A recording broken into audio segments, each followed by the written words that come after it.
Controversy rocks Prophet TB Joshua's mammoth church service in Accra as 4 journalists are detained by church guards. Our attention was drawn that some cameramen were arrested and detained for taking snapshots where they were not supposed to do that. So we quickly have to look for them, and after ascertaining what happened, they would usher them out of the where they actually kept. Tonight we'll tell you the intriguing story of a police rescue from the premises of the Synagogue Church of All Nations here on the Spinters Road. This is Top Story with Evans Mensah. Top Story is brought to you by Bond Financial Services, your success, our passion. Belacqua Mineral Water, the new generation mineral water. It's also brought to you by Lifebuoy, still 100% better germ protection. Also by Blue Rose Limited, Shelter for All, and Star Life Assurance. Detained in the line of duty, the story of 4 journalists held against their will by guards working for renowned Nigerian prophet TB Joshua. The prophet is visiting Ghana for a mammoth service. The Ghana branch of his Synagogue Church of All Nations on the Spinters Road was today the scene of chaos as thousands rushed to the venue to see the prophet known for his miracles. Journalists from Joy News and Net2 TV had rushed to the scene amidst reports of a massive gridlock, but they ended up being locked up for hours by guards working for the church. It took the intervention of high-ranking police officers to rescue these journalists. Emmanuel Ante is one of those detained. He joins me in the studio right now. Thank you very much, Emmanuel. What exactly happened?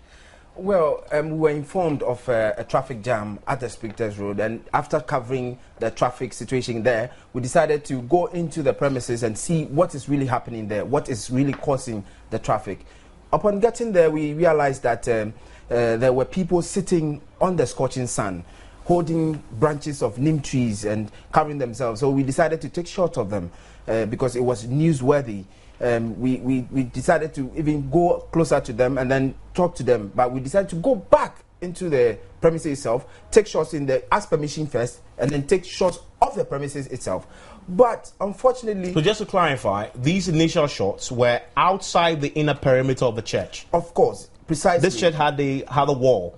Yes. Was this in the wall or outside of the wall? Even far away from where the church premises was. It was way back from where the church premises, where the church's gate was, even was. And so we were taking the shots, and then all of a sudden, 4 huge strong men came surrounding us. You had decided to take shots of the inner perimeter and possibly the auditorium. Exactly. And so you wanted to seek permission for that.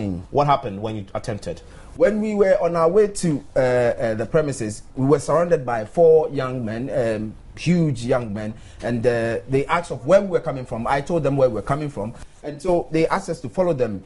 I was of the impression that they were just taking us there to those that we are going to seek the permission from to take the shots, only for us to be taken into a room, locked out from the where we entered into, and then went out from the other side, and then locked us in the room and left 1 security personnel with us. Tell us what you saw when you locked you up in this room.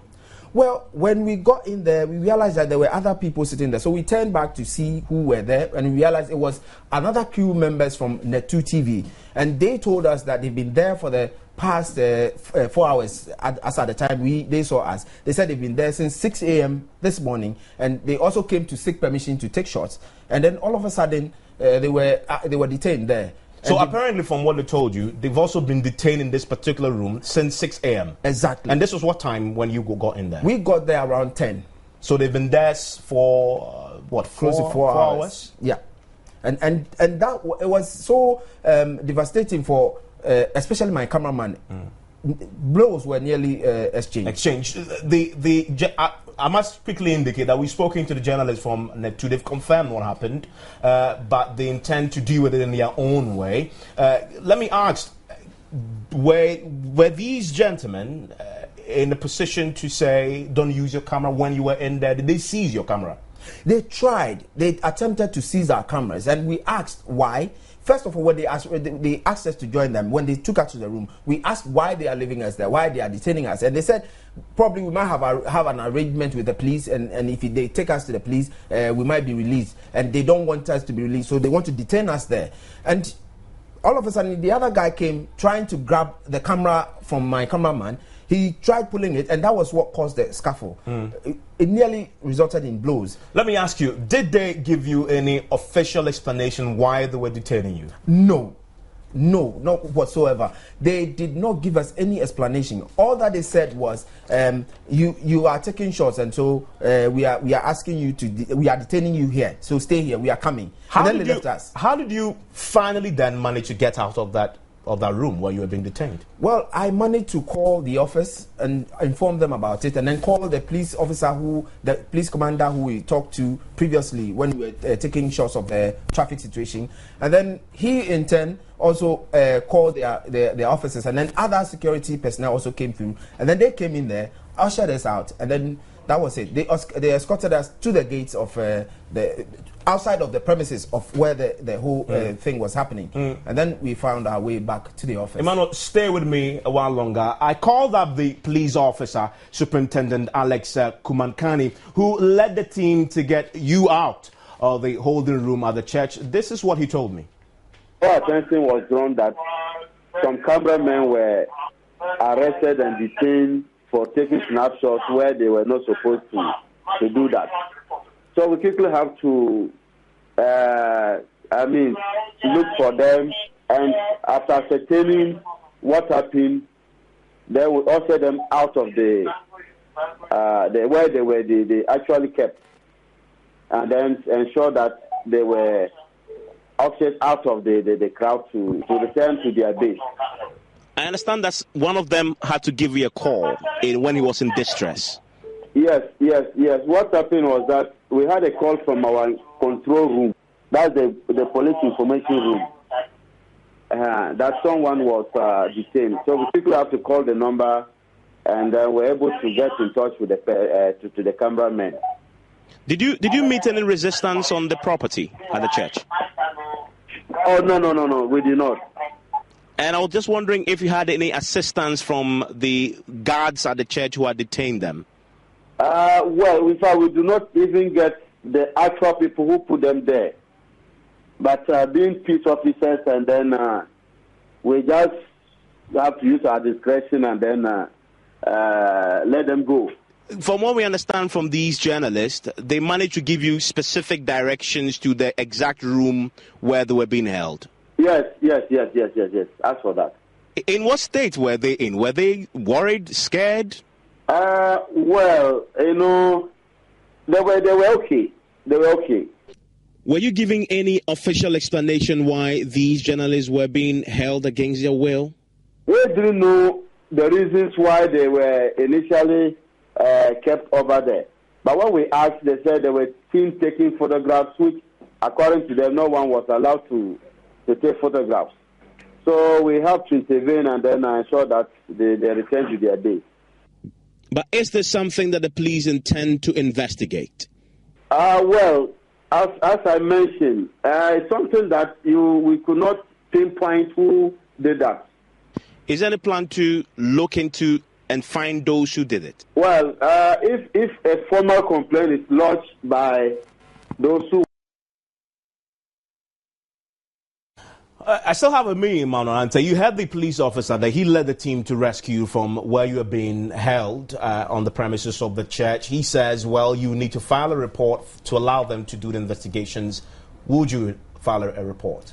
Well, I'll leave that to the GGA for them to decide, because for now, they should be handling this matter. I don't have to go ahead reporting anyone. They should take up the matter and then... But for one very vital information is that the PR of the school... I was coming to that because I tried calling him myself. It was unsuccessful, but apparently he had called you. Yes. He called me and apologized for what happened, and he blamed it on the security personnel in Ghana here, saying that they've not been trained from Nigeria, and that was the reason for what they did. I must say, I listened into that conversation you had with him on the phone, and the quotes I picked from that, he says it was a tension-oriented reaction, and these are his exact words to explain why you were detained together with the Net2 journalists. But you mentioned that you want to leave this to the GJA to handle. Right. Thankfully, I've been joined right now on the line by the president of the Ghana Journalists Association, Mr. Aful-Money. Thank you, sir, for your time here on Top Story. What do you make of this incident? How is the GJA approaching this? GJA is overly concerned about this latest incident of maltreatment of journalists in the line of duty. I've known Prophet Joshua for years. I know he's a media-friendly person. I happen to be on a delegation to Nigeria, to his church, and the cordiality with which he received us, indeed he's built his church partly through the media, apart from the spirit with which he works. But this latest incident, it's so mind-boggling and so terrifying. Coming at a time with one issue involving the military against two of our people. In fact, no excuse can justify the mistreatment of journalists under horrendous circumstances. And so we urge the police to go into this matter with urgent promptitude. I listened to the police officer who said a formal complaint will have to be lodged before they go into the matter. I beg to differ. Just because they have enough evidence to investigate this matter, and then the perpetrators according to the laws of this land. Prophet Joshua, yes, he's made his name in the spiritual realm. At the same time, the law must work. The law is no respect of any person, irrespective of your spiritual pedigree or social status. So we are urging the police, please do not lose your guard. Make sure that justice is done to the victims of this latest incident of brutality against journalists. I know in the case of the two journalists who were allegedly assaulted at the Independence Parade, the GJA took a central role, actually, in facilitating the resolution of that matter. I'm wondering how involved the association will be in getting to the bottom of this. But we are obliged morally and constitutionally to rally to the defense of any journalist who is mistreated, attacked, molested, detained in the line of duty. Even though our constitution says that in Article 15 specifically, that the dignity of all persons shall be inviolable. That's Article 15.1. And Article 15.2 says any person, whether arrested, detained, or restricted, shall never be subjected to torture or any form of indignity. But look at this example. The level of indignity is indescribable. So we urge the police once again, please, you have enough evidence to go into this matter, and nothing should hinder you from doing just that. And we resolve to join forces to ensure that the perpetrators of this heinous crime are punished.